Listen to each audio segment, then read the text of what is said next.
Hi everybody, my name is Stephanie Gehagen. I'm the Director of Admissions at Villa.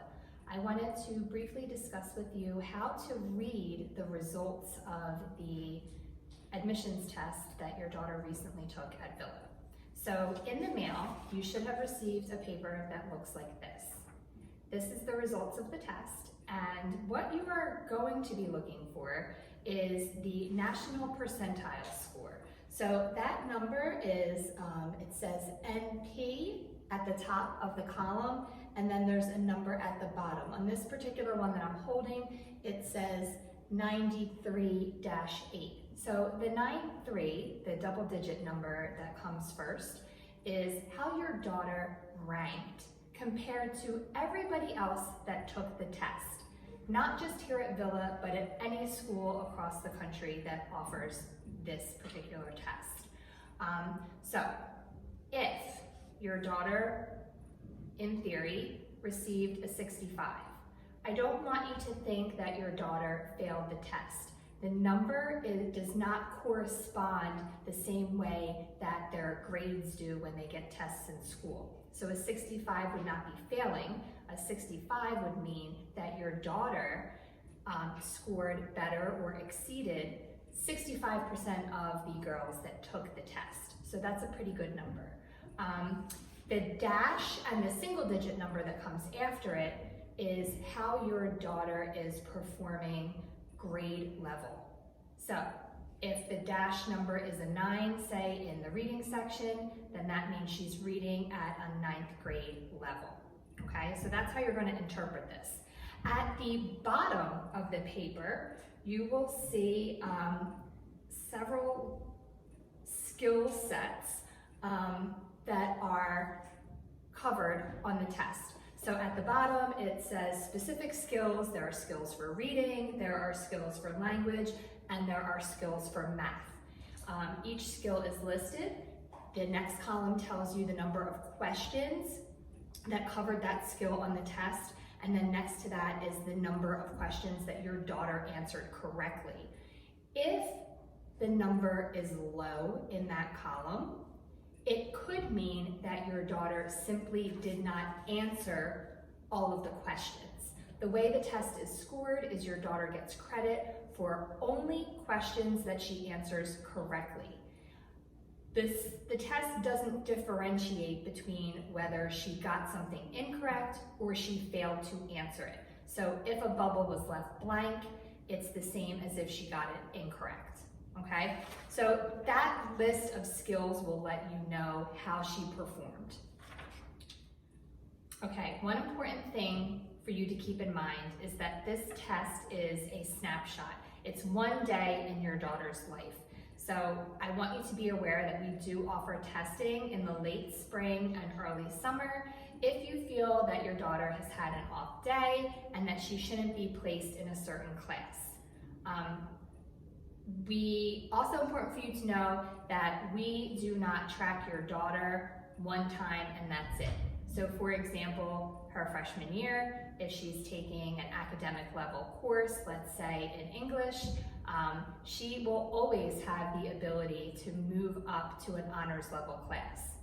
Conversely, if she's taking an honors or an advanced level class and it's too much and she would like to drop down to an academic level class, that's available as well. And this is throughout the course of her time at Villa. So she will have those options freshman, sophomore, junior, and senior year. Hello everyone, I'm Ms. Gorman and I work with Mrs. Gehagen in admissions. I do just want to touch on the 5 pieces that we need to complete your process. So hopefully by now all of you have applied online. There is a little apply now button on our website right in the top right corner. If you haven't yet, please do so. We also request a transcript. If you are going to be requesting a transcript from your school, you have to submit a form. So you can actually find that form on our website as well. If you click admissions, it'll give you a drop-down menu of those forms. You send that to the school, they send the transcripts to us, and we'll check it off in your checklist as soon as we get those items. Also, we request a teacher recommendation. Once your application is completed, okay, a checklist item will appear, and one of those items is a teacher recommendation request. So you can do that right there, all through the website, all through that checklist. We also have that HSPT test requirement. Most of you, I'm sure, obviously, if you're receiving this video, have taken it.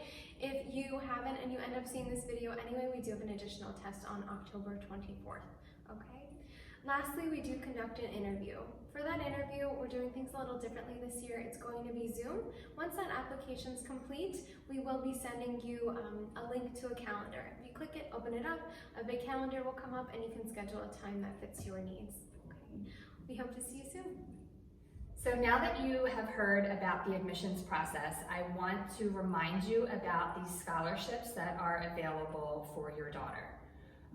Our academic scholarships, you will have been notified already whether or not your daughter qualified for one.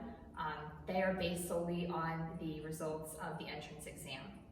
In addition, we have several fine arts scholarships that are available. They do require an additional application. So in order to apply for those scholarships, you're going to need to check our website. We have vocal scholarships, we have art scholarships, and we have instrumental scholarships. I encourage your daughters to apply. The deadline to apply is November 2nd.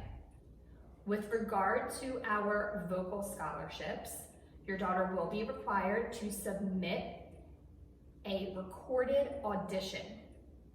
That recorded audition must be either emailed to my attention or placed on a flash drive and delivered to the school. All vocal scholarship auditions need to be submitted by November 2nd. In addition to our fine arts scholarships, we have some service scholarships that are available. There is not a separate application for those scholarships. The criteria for those scholarships varies, and we determine who is eligible for those scholarships through the application process. So we'll take a look at your application, we'll see what activities you've listed, and we'll make that determination at that point. In addition, there is a first responder scholarship, an alumni scholarship, and active military. So please remember that all scholarship and admissions deadlines are November 2nd. If you have any questions whatsoever about anything that was discussed on this video, please do not hesitate to contact either myself or Ms. Gorman. Our emails are on the website, and you can call the school and speak with either one of us. Thanks.